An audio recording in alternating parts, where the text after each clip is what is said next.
राधे राधे दोस्तों, स्वागत है आप सभी का राधा रानी के छोटे से यूट्यूब चैनल पर। दोस्तों, आप सभी को पता है कि मैं आपके लिए आने वाले तीज त्यौहार पर्व की कथाएं, पूजा पाठ की सामग्री और पूजा पाठ के शुभ मुहूर्त से जुड़ी जानकारी लेकर आती हूँ। तो आप सभी को जब पता है कि भादव का महीना शुरू हो चुका है। भादव महीने में हमारे जैसे हर महीने में तीज त्यौहार आते हैं, भादव महीने में भी तीज त्यौहार आते हैं, लेकिन भादव महीने में थोड़े से ज़्यादा आ जाते हैं। तो भादव महीने की आज हम बात करेंगे एकादशी की।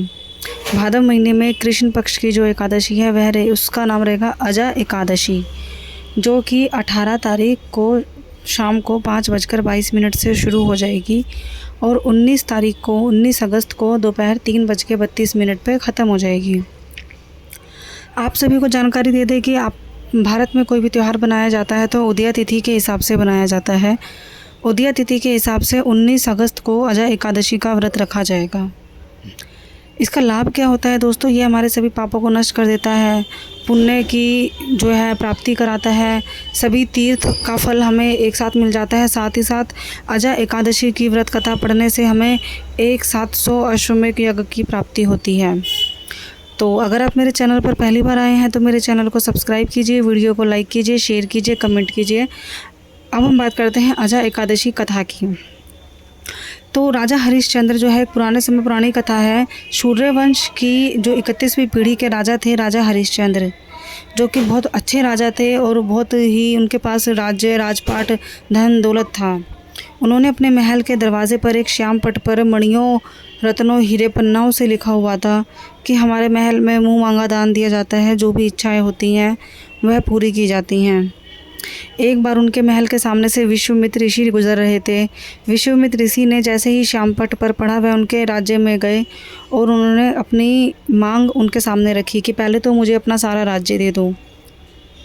तो राजा ने जो विश्वामित्र थे उनको बिना सोचे समझे सारा राज्य दे दिया। उसके बाद उन्होंने सारी धन और दौलत मांग ली। तो राजा सोच में पड़ गया। तो विश्वामित्र बोले, शनि, राहु, केतु, शनि की 7.5 ये सब चीज़ों से बचना आसान है और इनकी दुर्दशा को झेलना बहुत आसान है, लेकिन मेरी परीक्षा में पास होना हरिश्चंद्र तुम्हारे लिए बहुत मुश्किल है। लेकिन राजा हरिश्चंद्र दिल के बहुत साफ थे, वह अपनी ज़बान पे कायम थे। जो विश्वामित्र जी थे, ऋषि विश्वामित्र, उन्होंने बोला कि मेरी इच्छा पूरी करना ठीक, तुम्हें अपना सारा राजपाट छोड़कर, अपना सारा धन और दौलत छोड़कर मेरे साथ चलना पड़ेगा काशी। काशी में जो शमशान घाट होते हैं वहाँ पर तुम्हें मुर्दों को जलाना पड़ेगा। अपनी रानी को दासी बनाकर उसका जीवन व्यतीत कराना होगा। क्या तुम अपने वचन पर सत्य हो? राजा बोला, बिल्कुल हाँ, मैं अपने वचन पर सत्य हूँ और ना मुझे कोई भय है, मैं तुम्हारे साथ चलने को तैयार हूँ। विश्वामित्र बोले, तुम्हें भंगी का सेवक बनना पड़ेगा। भंगी एक जमादार जो वाल्मीकि धर्म है, तुम्हें उनका सेवक बनना पड़ेगा और अपनी रानी को दासी बनाना पड़ेगा। तुम्हारी रानी दासी का जीवन जिएगी। तो राजा ने हामी भर दी। राजा के पुत्र को नाग बनकर परीक्षापति ने डस लिया था। राजा हरिश्चंद्र इस चीज़ से बहुत ही दुखी था। सत्य के वचन पर चल रहा था, लेकिन शोक और अग्नि उसके मन में भड़क रही थी। एक दिन गौतम मुनि ने राजा का यह हाल देखकर उन्हें दया आ गई और राजा हरिश्चंद्र से बताया कि तुम अपनी समस्या को दूर करने के लिए अजा एकादशी का व्रत रखो पूरी विधि पूर्वक। गौतम ऋषि ने अपनी जो बात सुनाई और अंतर ध्यान हो गए। गौतम ऋषि की बात सुनकर राजा ने जो है अजा एकादशी का व्रत रखना प्रारंभ कर दिया। विधि पूर्वक पूरा पूजा पाठ के तरीके से अजा एकादशी का व्रत रखा और राजा को जो है सब कुछ मिला। स्वर्ग में जय जयकार का शब्द उठा और जो भी राजा का राजपाट खोया हुआ था, राज्य खोया हुआ था, वह उन्हें सब कुछ मिल गया। राजा को ब्रह्मा, विष्णु, महेश के दर्शन हुए।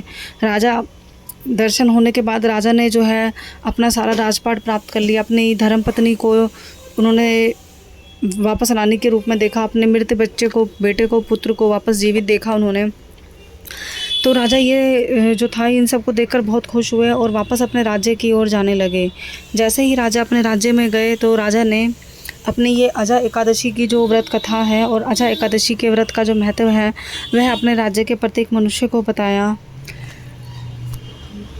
राजा हरिश्चंद्र जो था उसने ना सिर्फ अजा एकादशी का व्रत बल्कि साल में जो 26 एकादशी होती हैं, प्रत्येक महीने की दो एकादशी आती हैं, जो कि पूर्णमासी के बाद कृष्ण पक्ष की होती है और अमावस्या के बाद शुक्ल पक्ष की एकादशी होती है, उनका व्रत रखना शुरू कर दिया विधि पूर्वक पूरे परहेज के साथ। और जिससे कि राजा अपने जीवन में खुशी खुशी व्यतीत होने लगा, जीने लगा। और राजा की जो भी राज्य थी, राजा ने अपने राज्य में एकादशी का व्रत रखना अनिवार्य कर दिया था। प्रत्येक मनुष्य जो है एकादशी का व्रत किया करता था, जिससे कि राजा के साथ साथ मृत्यु के बाद ना सिर्फ राजा को बल्कि राजा के साथ साथ जो भी उसकी प्रजा थी उन सभी को स्वर्गलोक की प्राप्ति हुई। स्वर्गलोक की प्राप्ति उन सभी को एकादशी का व्रत रखने से हुई। तो ऐसा माना जाता है कि जो भी मनुष्य, जो भी व्यक्ति एकादशी का व्रत रखता है उनको स्वर्गलोक की प्राप्ति होती है, मोक्ष की प्राप्ति होती है, उनको स्वर्ग में वास मिलता है, वैकुंठ में वास मिलता है। उनके जो पाप हैं वो नष्ट हो जाते हैं, पुण्य जो हैं वो दुर्बल बढ़ जाते हैं, हर प्रकार के रोगों से या हर प्रकार के पाप से वह मुक्त हो जाता है। तो दोस्तों ये थी अजय एकादशी की कथा। अजय एकादशी जो रहेगी वह रहेगी 19 अगस्त को। 19 अगस्त को वैसे तो दोपहर तक ही अजय एकादशी रहेगी, दोपहर 3:22 तक। लेकिन उदय तिथि के हिसाब से तो हम अजय एकादशी का व्रत 19 अगस्त को ही बनाएंगे। तो सबसे पहले आपको करना क्या है, नहा धोकर पूजा पाठ स्नान करनी है। अजय एकादशी व्रत के नियम है ये। नहा धोकर पूजा पाठ कीजिए, स्नान कीजिए, पूजा पाठ कीजिए, गरीबों को दान कीजिए। कोशिश बने तो जो एकादशी का व्रत होता है वह निर्जला एकादशी का व्रत रखना चाहिए, या निर्जला एकादशी कभी नहीं रखते हैं तो आपको दिन में एक ही टाइम फलाहार करना चाहिए, चाहे प्रातः के समय चाहे शाम के समय। ठीक है। तो दोस्तों एकादशी के व्रत वाले दिन आपको बाल नहीं धोने होते, बाल नहीं काटने होते हैं, लड़ाई झगड़े पूजा पार्टी नहीं करनी होती है। सेम यही पुरुष के लिए है। तो पुरुष को भी सपोर्ट करना, हाथ धोकर पूजा पाठ कीजिए, मंदिर में लोटा जल चढ़ाकर रहिए। साथ ही साथ अपने जो है जैसे